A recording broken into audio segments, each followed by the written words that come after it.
I think we are. We'll see. Hope everyone is doing well. I'm recovering from a bit of a sickness, but I'm feeling pretty good, so I thought I would make a video today, and it looks like we should be going live. Hopefully. Come on, YouTube. Always takes a little bit to get started. But I am Drew Badger, the founder of EnglishAnyone.com and the English Fluency Guide. Welcome to another live video here on YouTube. Today, I thought I would talk about or kind of give a little bit of a quiz, a little bit of a test, just to prove a point about learning English and especially getting fluent. Because usually what happens, make sure this is working. Okay, this is working.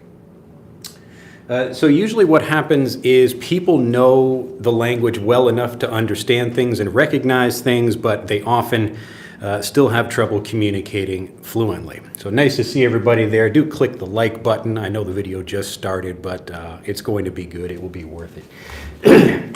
It will also tell YouTube to inform other people. All right, looking pretty good. Yeah, it's been a while, or it feels like a while, I guess, because I missed doing a video last week, but nice to see everybody. I will go through this quickly at the beginning, and then I will keep my eye on comments and answer anything. If you have any specific questions about these words as I go over them, let me know. Again, I will be watching the comments, but if you have other questions about unrelated things, I will save those into the end. All right, so again, part of the reason I wanted to make this video is because I will often hear questions from learners about, again, pardon me, I still have a cold here, but I will hear questions from learners about not understanding natives, or I will hear from learners saying that they want to have a personal teacher correct their speech all the time.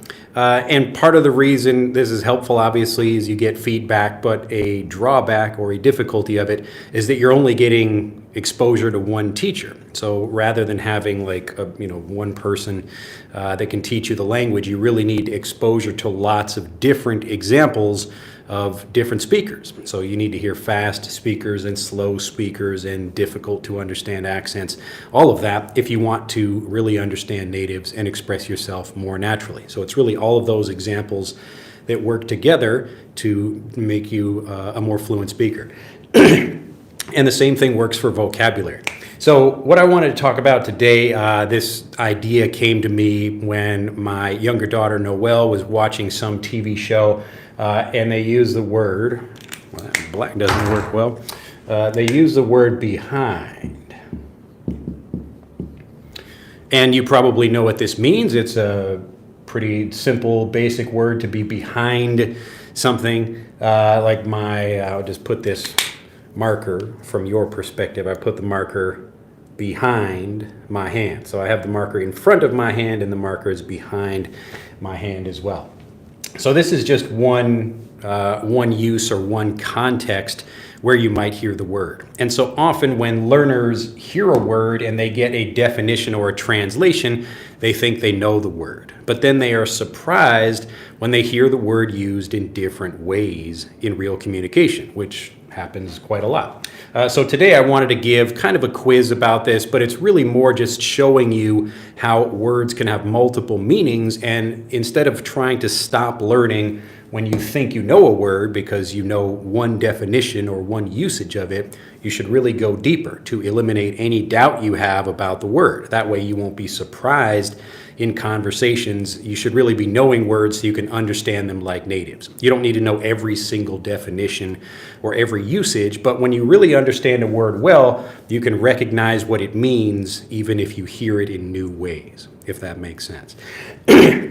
So in the TV show, this was not just an example of something being behind, like the marker being behind my hand or my hand being behind the whiteboard here. The example in my daughter's it was like a cartoon, I think. I don't know the name of the show, but it was talking about like the evil behind I think it was like the evil behind this action or something like that. I don't remember the exact quote. But here we can see how like understanding the word behind, like the marker is behind my hand. So the marker is in front of my hand. From your perspective, it's in front of my hand and it's behind my hand.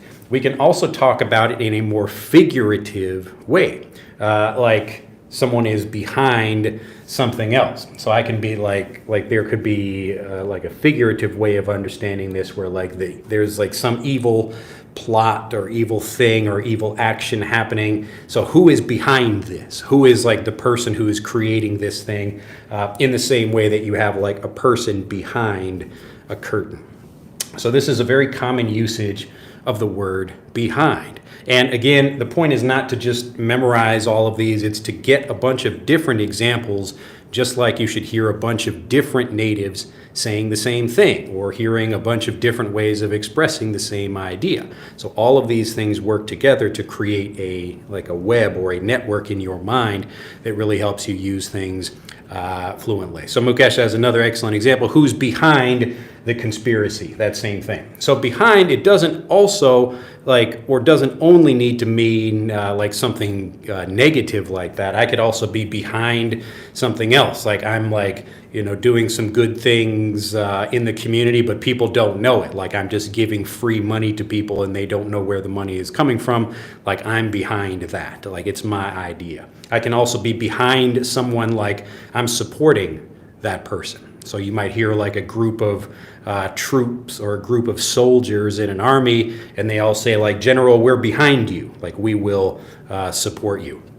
So again, these are different meanings or different uses of the word behind. And so you get a kind of network that forms as you hear these different examples and see how they connect with one another. So it's not just hearing one and learning that through a definition that gets you fluent. It's hearing all of them together, all in English, that really help you understand the vocabulary. Isn't that cool?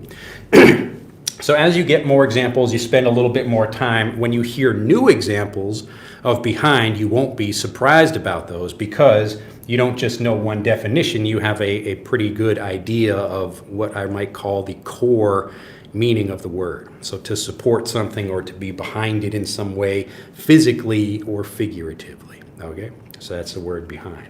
Let me know if you have any questions about this word, or if you have maybe some other examples. I could think of others, but I don't want to spend too much time on this one word, but this is why I wanted to do that. So I was explaining this to my daughter, and she got the idea of like, oh, like she knows what behind means, like in front of and behind, but she can also get a better example of like there's some bad person like, hiding behind this or working behind the scenes. You will see this a lot, like to be behind.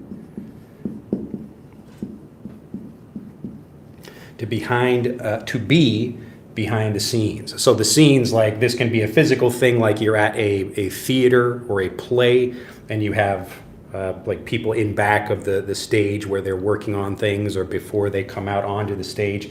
They are behind the scenes. But you can also talk about that figuratively in any context, like maybe I work at a company and I am like the public person who does speaking for that company, but many people work behind the scenes or behind the camera, something like that. So they're not the person out front that you can see, but they're still supporting that thing in some way. So they are behind the scenes. One last example I'll give you is to be behind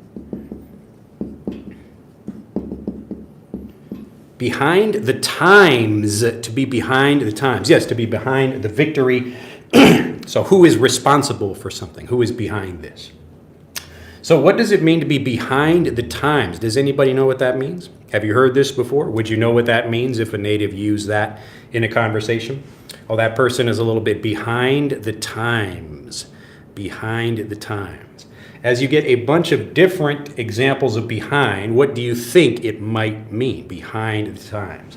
So often you'll be in so Mukesh has no idea. I've stumped Mukesh, and he knows quite a lot.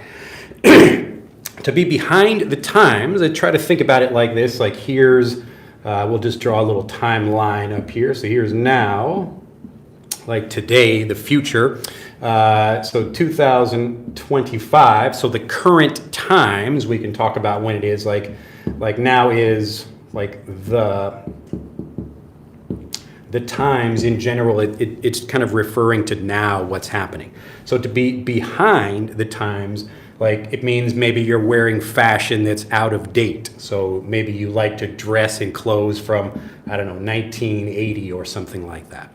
So you're behind the times if you have older thinking or older ideas or older fashion or older ways of doing something like that. So if lots of people are using computers now, but maybe you still like using, I don't know, like an abacus or something. So an abacus, that's that little, it's like a bunch of little beads on little string kind of things.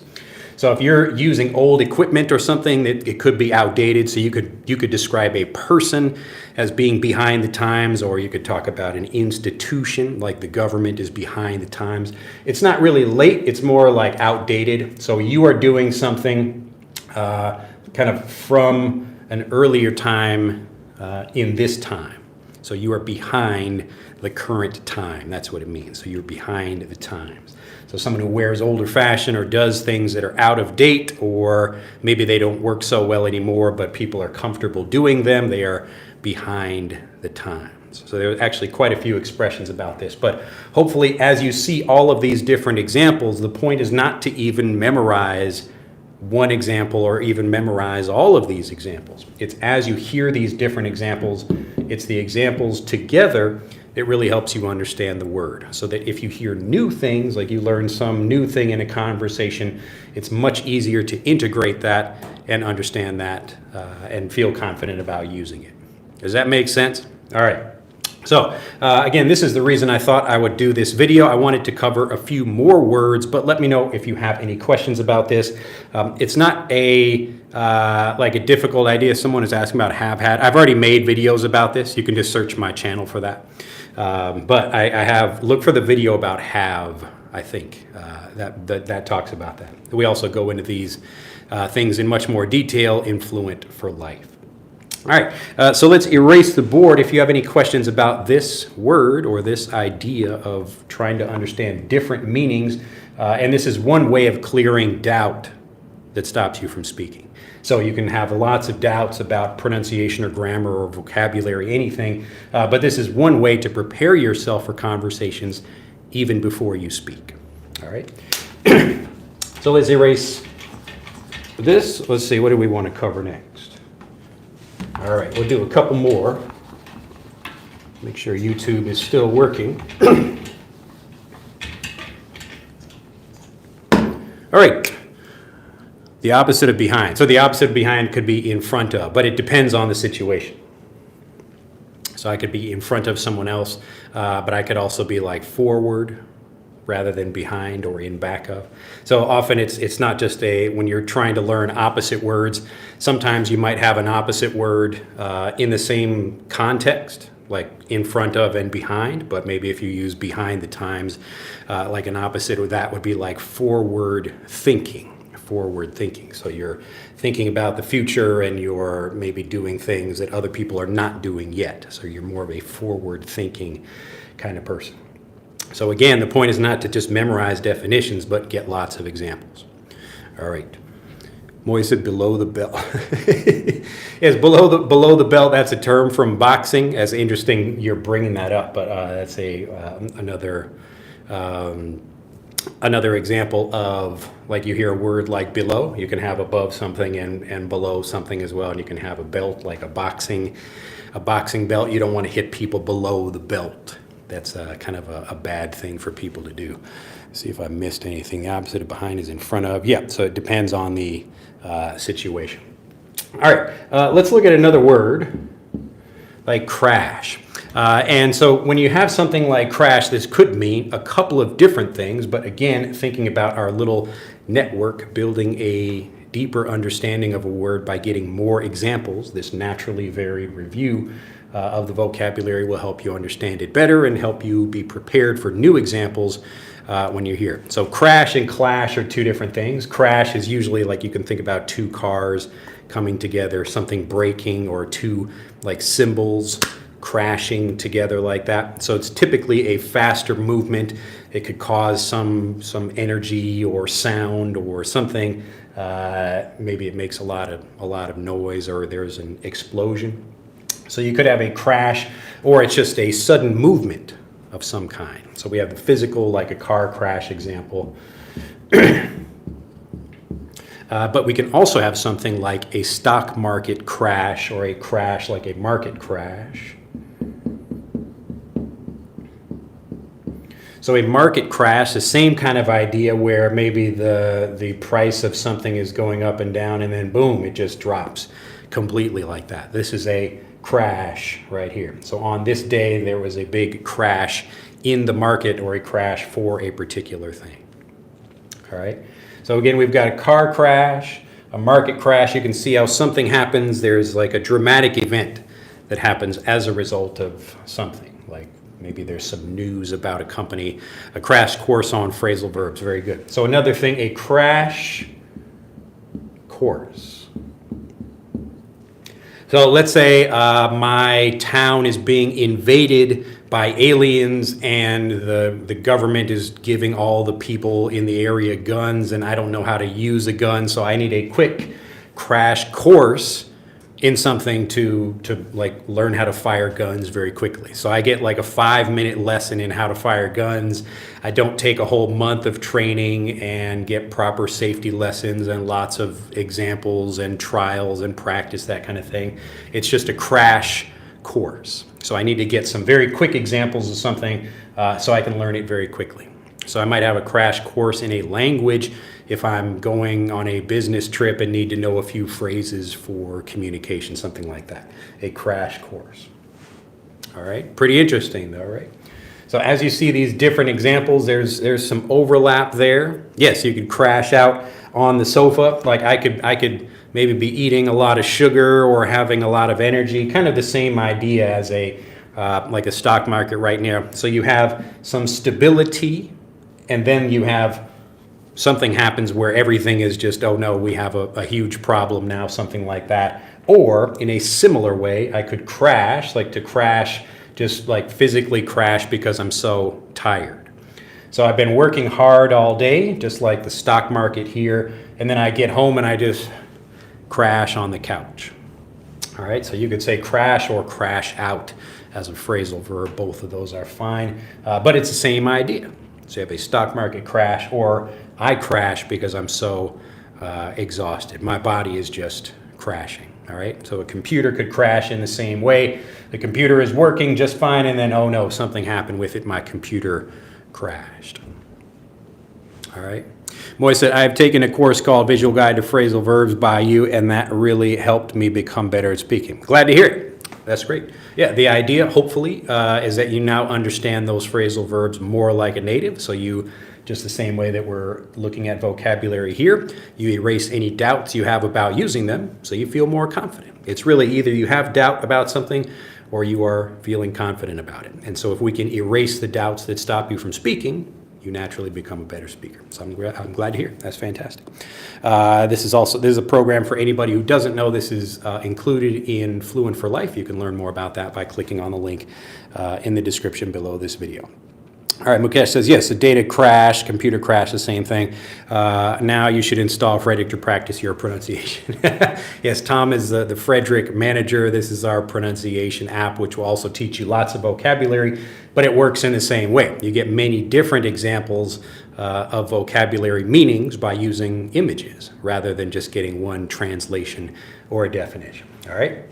Let's keep going. I think people get the idea. So again, crash, pretty simple word, but you can always go a little bit deeper, and you don't have to learn every usage of a word, but the more you get, the more confident you feel. So when you hear new things like, oh, there was a crash, now I understand, like something else will, like something intense has happened or dramatic or something when I hear the word crash, even if I don't know exactly what it means. All right, look at Moyes. All right, he's got Frederick as well. All right, next word. What else did I want to cover today? Ooh. lift, lift. So let me take this marker and just raise it up, to lift the marker like that, to raise something or to lift it. So the British word for elevator is lift. So to take the lift, in America we just say elevator, but the British word is to take the lift. But we can also, so just like we can lift something like that, we can like give, excuse me, give someone a lift. So to give someone a lift means like, it's almost like you're picking them up and taking them to a physical, in a physical way, carrying them to some place. But often this is like giving a ride in a car to a friend of yours. So a friend of mine gave me a lift to the party, meaning they took me in their car, or they gave me a ride, something like that. So even though we're not physically picking the person up, we can use the expression in the same way. So to give someone a lift. Now we can also, in a similar figurative way, we can talk about something giving you a lift, or giving you like a boost is another similar word where we're raising or elevating something. So if I give you a lift, like I raise your spirits a little bit, like lift your spirits, lift. So lift your mood or lift your spirits. So to lift your spirits means to make you feel better. To lift your spirits, make you feel better. Looks like we had a quick question. What is a phrasal verb from zip?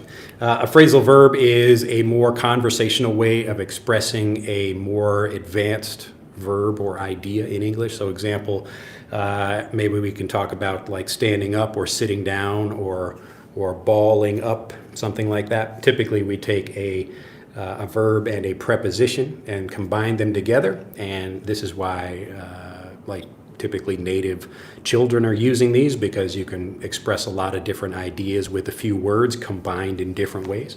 So lift up, you could also lift up something. Again, that's another physical use of that, but the point is you can lift something like I took some medicine today and it like lifted my spirits a little bit. It lifted me up. I could also be lifted up spiritually. That's where we get the same idea of like lifting someone's spirits by making them feel better. So if you have a friend who's sad, maybe you take them to, I don't know, go get some ice cream or something like that, to lift them up a little bit. Okay, so you could lift up their confidence, lift up their mood, lift up their spirit, the same kind of thing. All right, you get the idea? So one of the core ideas from this video is that typically when we hear a word like this, there's often a physical use of it, and then there are more figurative uses as well. So even if you're not physically carrying something like I'm lifting up this marker, I could be like lifting up someone else. Like hopefully I'm lifting up your ability to communicate. So lift up means to feel better. It's more like lifting someone up. It could be making them feel better. It could be again,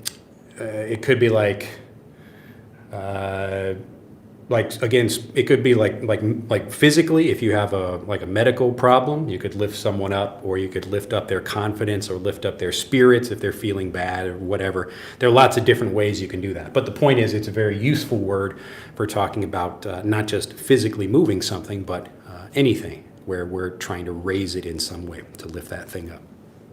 Okay. See if I had anything else I wanted to, I'll mention one more example about this. I'll put it up here. To lift, and this is a bit more advanced example. So to lift up is to cheer up. Yeah, that's a basic idea. But again, it could be like lifting up someone's mood, or lifting up their confidence, or lifting up anything else like that. So you could also lift, to lift restrictions. To lift restrictions. So to lift restrictions, you can think about the government. Maybe they have a law that says you can't do this or you can't go there. But if they stop that, they have lifted those restrictions. So they're like not imposing that or putting that on people anymore. They have lifted those, or they have removed those. So this is another common way you will hear when laws are changed. Often like a thing might be lifted, or there was something in place, but now it's gone, or it expired, or the government took it away. They lifted the restrictions. They lifted the restrictions. All right. So a lot of good uses of the word lift there, and as you hear all of these, and especially not just hearing them only from me, but as you hear them from other examples or other speakers, you will feel even more confident about using it because your doubt about the word will disappear. Pretty cool. All right. Let us continue. I think we have maybe 2 words left. I need maybe like a good meal to lift my condition up today because I'm not feeling so well still. I had the flu, I think. It was pretty bad. But hopefully I can stay with you guys and stay strong to finish up this video. All right, another interesting word. You will hear this quite frequently, but I don't really hear this used in lessons so often, so I thought I would use it here to give you some more examples. S-T-R-E-T-C-H. To stretch something, to stretch. I don't really have a good example of something. Actually, I kind of do here. I have a little wet towel, a little wet sheet over here. I could take this and pull it and stretch it out. This one doesn't really stretch so well, but if I have a rubber band or something, I can easily stretch that thing. So I can extend it in some way to stretch from one thing to something else. Can you think of some examples where you've heard this word used? I'll see if we can get a couple of different people. Maybe they have different examples of how they've heard this word used in different ways. Can you think of anything? Let's see, Diego says, I'm from Brazil. I would like you to teach me some techniques so I can develop my ability to speak English because my speak doesn't work out. Just click on the link in the description below this video for Fluent for Life. You will learn more about that. It's the first link in the description. So that covers everything. We talk about how to learn. The program is basically like the old way of learning would be, for example, if I can give, I'll pause this little quick lesson about stretch right quick, but like let's just contrast here. So the old way of learning vocabulary, for example, is you get a translation or a definition, and then maybe you try to review that thing with some flashcards or something, but you don't really feel very confident about the word. So the new way is like what we're doing here, where you get lots of different examples of the vocabulary so you really understand it, and you understand it all in English. The point of this is to remove the doubt that stops you from speaking. And you could have doubts about pronunciation or grammar or whatever, but if we can remove all those doubts, then you speak. So when people are talking about techniques, this is one of them. So yes, we'll get back to the lesson though. But that's the basic idea. So when people are there, the tricky thing about fluency is that there are many different pieces of it. Like you could understand, but maybe not speak very well. And often like people will either focus on the wrong thing or they'll like try to learn more words when the problem isn't how many words they know. It's the doubt they have about the words they already know. So learning more words probably isn't going to help you speak better. But if you understand all of the different ways that people normally teach, and then just think like, oh, okay, this is kind of the old way of doing things, but it causes me doubt. Instead, we want to eliminate the doubt. We want to get clarity about the language so we feel very confident using it. Anyway, that's the basic idea. So let's get back to stretch. But if you'd like to learn more about that, you can click on the link in the description to learn more about Fluent for Life. So to stretch something, again, like a rubber band, you can think about pulling it in some way. And you might hear an expression like, whoops, that's a stretch. So when something is a stretch, like an idea seems like a stretch, it's like maybe you're using like an analogy to say one thing and connect that to something else, but maybe the connection doesn't work perfectly. Or I'm trying to do something like I want someone to try to believe me, and I'm telling them a story like yesterday I caught this like really big shark. I can't even fit the size of it in this camera frame here, but I was swimming in the ocean and I caught this like really big shark with my bare hands. And so people are like, yeah, it sounds like a stretch. Like it sounds like I'm kind of stretching the truth a little bit. So I'm taking something, maybe I actually caught a tiny fish, and I really did do that, but I'm stretching that into a story about catching a really big shark with my bare hands. So when you hear something like that's a stretch, it sounds like it's kind of unbelievable. So yes, Mukesh has it like to stretch the truth in some way. So there might be some truth or something accurate about what you're saying, but you're changing it or extending it, or you're stretching the truth. You're stretching things maybe to fit a situation in a similar way, to stretch something. So again, we've got the physical, like I'm going to stretch my body over here, but we can also stretch other things like the truth. If you can think of anything else, let me check comments here, make sure I didn't miss anybody.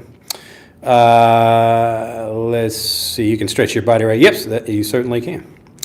And what is the difference between an American and Australian accent? Well, it's just the sounds we use and the words we use. That's it. So you really should just listen to different people, like listening to an American speak and an Australian speak. And if you can compare them, you will learn both accents, or actually there are many different accents within the countries.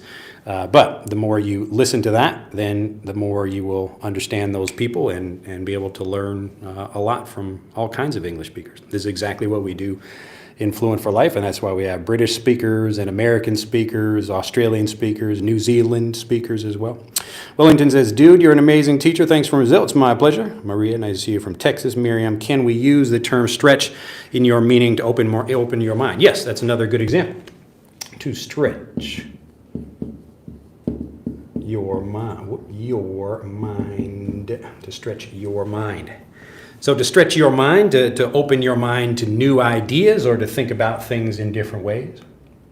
To stretch your mind. Another good example.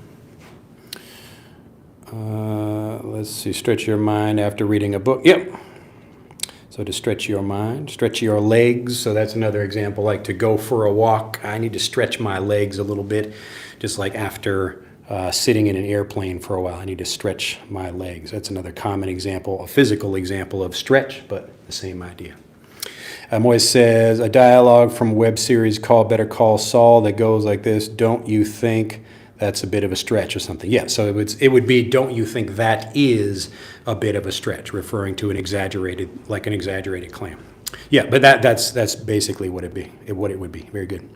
Tunai says, I'm anxious to start your course, man. I'm going to start in March. Thank you for the class. It's my pleasure. Glad to hear it. All right. So you would, typically we would talk about stretch, like stretching out. So stretch out. This is probably the most common use of stretch out, or using stretch as a phrasal verb, to stretch out, where we're talking about expanding into different places. Like I could be sitting on a couch and like stretching out my body or stretching out my legs, extending them that way, to stretch out. Let's see, and Kami says, I want to know how to use a fit. All right, another good example. Well, here we can just we can maybe finish with stretch. Do they have anything else for that? Yeah, those are basically all good examples that you've given as well. But a quick thing about fit. So another thing, remember, people look at this and think, okay, that's a simple word. I understand how to use it, but it could fit in different situations. So it could be appropriate for different places. Like this cap fits in here, or like this marker fits in this cap, to fit in a particular place. It means it's appropriate, kind of going from this thing here. Or I could say like this shirt fits me. If the shirt is like really, really tight or really, really loose, it doesn't fit me very well. So it doesn't suit me, it's not appropriate, it's not the right size physically or even figuratively. Like I could talk about like, I don't know, a religion or a way of thinking, something like, that doesn't really fit me very well. Like I'm not suited for some ideas or some ways of thinking. Same thing like that. So again, as you get more examples, So what kind of fit? Like I could fit fit one thing into something else physically, or I could be like a fit in a team. So I fit well with the other people.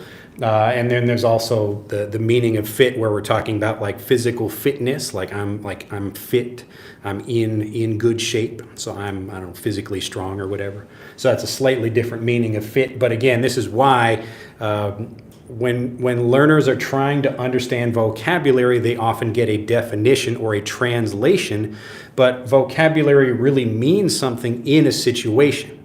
So when people say, what does fit mean? I say, well, depends on the situation. So are you talking about physical fitness? Are you talking about something like this marker fitting in the cap? So I could have a giant cap and it's too big for the marker, but this one fits perfectly. It's a perfect fit, a perfect fit. So this cap is designed for this marker. It's a perfect fit for the marker. Okay, so remember that this is why it's so important not to just get a translation of a word and try to memorize that. As you get more examples, this will also help you understand it like a native speaker. So you use it like a native speaker. All right, works pretty well, right? All right, do I fit well in this class? Yes, Tom, another good example. All right, and we'll do one last one here. Again, I want to save my voice. I could go on and on with lots of different words, but you all get the idea, I think. And so the last example we'll cover is score. Score. Let me get a drink as I let you think about that. Can you think of some uses of score? I'm sure you know about scoring points. Scoring points.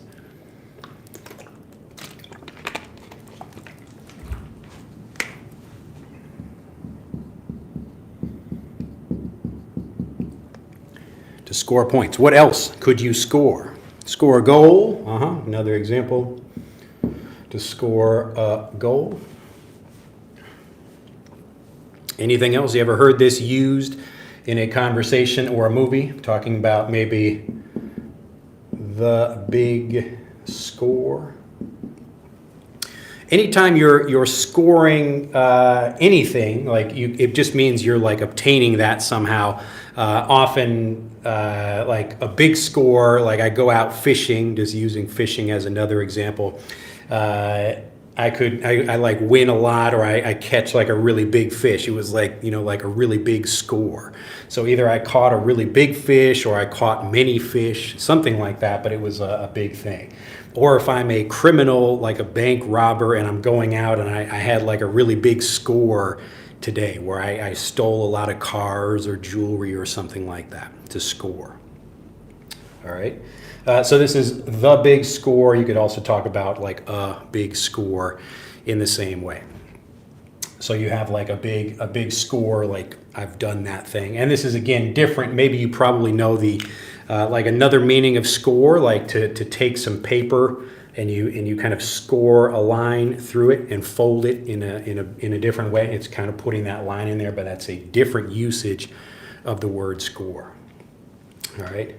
So again, a tricky thing about this, as you start looking at different examples of words, you will learn deeper and more interesting examples of particular words, but you will also hear how things are used with completely different meanings. All right, so it's another good reason why we want to get lots of examples, but it will help us, the kind of bigger picture of a word. You might have a meaning and some other examples like this, but then there's a different meaning over here in these other examples, and sometimes they are connected, sometimes they are not. Like the word trunk, which I often give. So you could have the trunk of your body, or the trunk of a tree, or the trunk like a chest where you're traveling. So a large box like this, like a travel trunk. So like many years ago, people would take these big boxes when they go traveling. This would be a trunk that you travel with. So it's a different meaning of the word than the trunk of a tree, like the base of a tree. Anyway, this is why it's a good example, or a good reason to get lots of examples when you're learning vocabulary. The trunk of a car, yes, another good example that doesn't mean anything, but like in relation to the trunk of a tree. But yeah, very good. All right, let's see if I missed anybody. All right, Love says, in December, I started my journey with Fluent for Life. Glad to hear it. Welcome to the program. I will be done with visual guided phrasal verbs next.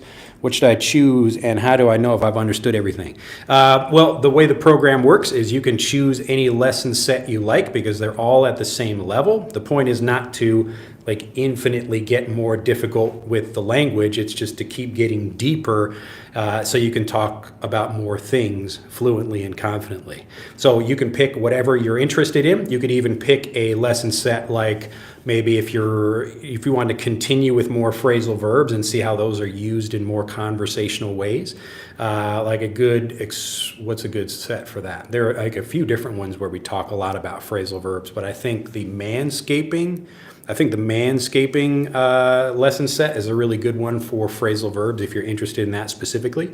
But you can pick anything you're interested in, like a particular topic, what the speakers are talking about, or it could be a grammar point or kind of vocabulary that's used, whatever you're interested in.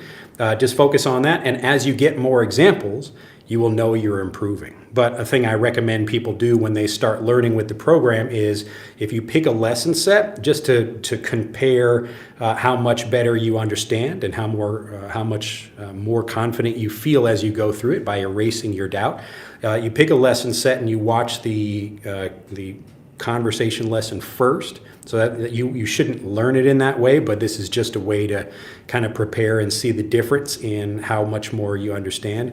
So you watch the conversation video first and then go back and go through that particular lesson set, and then when you go to the conversation again, you'll understand a lot more and you will think, wow, like I'm actually improving.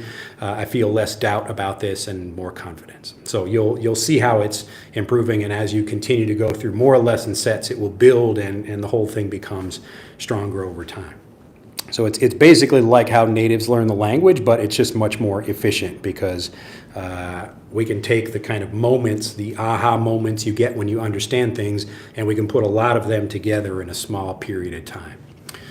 All right, but again, welcome to the program. If anyone else would like to learn how to get it, you can click on the link in the description below this video.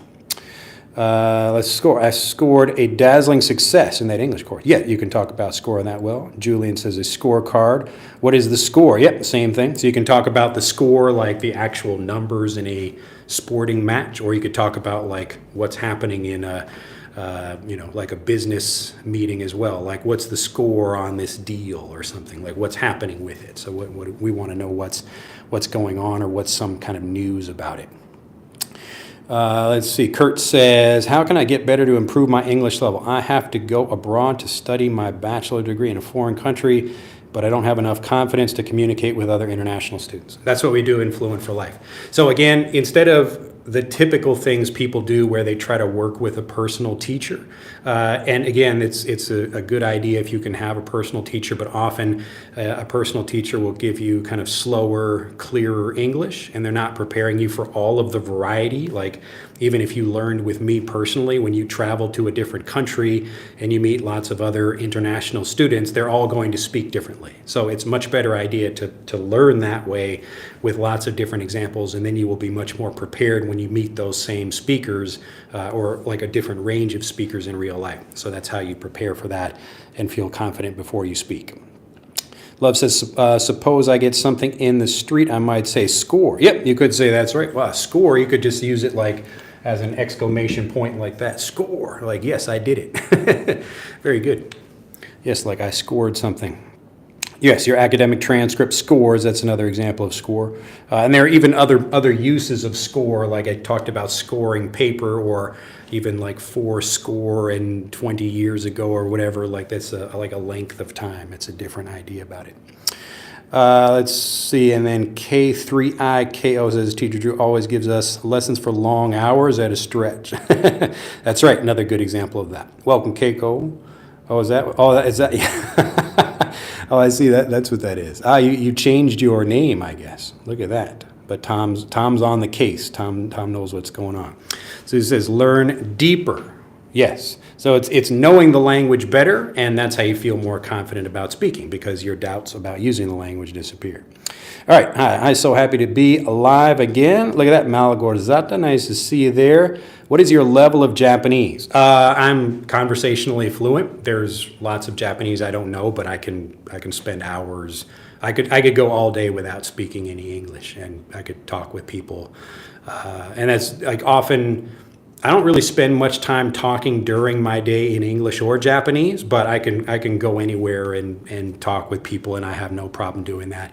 Like earlier this month, I had the Oshogatsu celebration where I'm like spending time with my family, and we're just sitting and eating and drinking, and I did that for like many hours during the day, and so I'm talking with people and trying to make people laugh and stuff, and we're having a good time discussing things. But it's been interesting. Like if you had videos of me doing this over the years, like the first time I did it with my wife's family to now, it's like completely different thing. But yeah, my Japanese is perfectly fine, and the same things that I teach for learning English, these are the same things I use for learning Japanese as well. Let's see. Yes, I'm on the case. Yeah, I often use that expression, to be on the case. So Julian says the best way to learn English is by studying subjects in English, using it as a language of instruction. Yes, you can do that as well. So, and again, the same way you would learn anything in your native language. So if I'm a native Spanish speaker and I'm interested in, I don't know, whatever, I could be interested in some kind of sport or learning to build bird houses or something like that, that if I do that and I learn that in that language, I'm going to learn those things and feel much more confident about doing that. That's why we organize Fluent for Life the way we do. So the whole point is to get lots of varied examples the same way you would, but to do it efficiently. If you can get these examples very quickly, then you will become a fluent speaker much faster. I made a video, I don't know when that was, maybe a year ago? Was that a year ago? I talked about folding time, like how quickly, so people often ask how long does it take to get fluent in English? And usually what I explain to people is that the question is not really how long it takes to get fluent, it's how quickly can you erase your doubt about vocabulary. And the example I gave, or often give, this was one in a video here, but let's say, I don't know, this was like 5 years ago or something, just for example. So 5 years ago, and this is today. So 5 years ago, my younger daughter, or my older daughter, was in kindergarten, and she had what was called a shuseki card. I'm just going to write it kind of in English.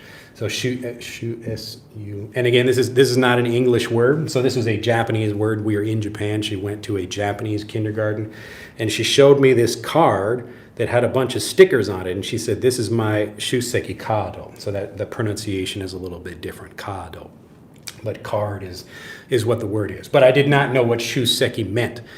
So I heard that 5 years ago, and then like 3 years later, I hear shuseki about someone talking about joining a meeting. They were like shuseki suru, like to join or attend a meeting. And when I heard that, I was able to connect this to that and think, like shuseki means to attend something like that. That's what it means. And so I understood, shuseki means attendance card. And the interesting thing is, like, it didn't take 3 years to get lots of examples of this or try to repeat it after a teacher or something like that. I just needed to erase any doubt about what the word meant. So I got the examples 3 years apart. If I got them immediately, like the first example and then the next example right after that, I would have gotten fluent in that very quickly. And I think, like now I understand it. I feel that aha moment of understanding, and then I can start using it. All right. So for anybody out there trying to get fluent, the point is not like spending more time. It's how quickly can you erase the doubt that stops you from speaking. Okay. So whatever the doubt is, it could be doubt about vocabulary, pronunciation, anything else, but that's how you get fluent. All right. It looks like we are at the end. Let's see if I had any more questions here. Moise says, language acquisition is what you get here. Yeah. I can confidently say that your method are impeccable, and I've seen significant improvement over the last few months by following your advice. Glad to hear it, Moise. And it's a pleasure to help you learn. All right. So, I mean, I don't think I could really explain it better than that, but that's basically the idea. Not to kind of learn individual words and phrases, but really to understand the language without a doubt. And the great thing about this is, just like I'm showing you in these videos, you don't need to be living in an English-speaking country. You don't even need to speak with anyone to do this. You can do all this, understand the language by yourself, and then when you do speak, you will feel much more comfortable and confident. Anyway, that's it for today. Look at that. I think we've gone almost an hour. Looks like 50 minutes on the clock.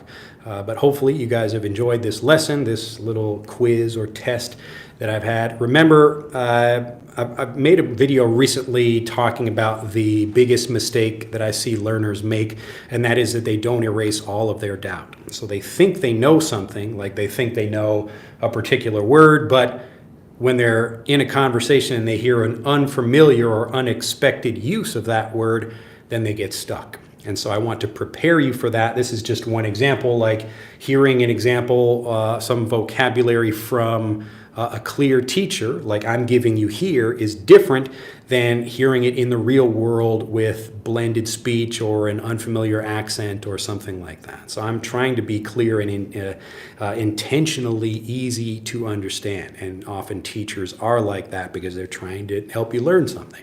But it's only part of the learning process. You still need to get lots of examples from other natives that aren't trying to be clear. They don't care if you understand them or not, because maybe some people in life don't. They don't care if you understand what they say.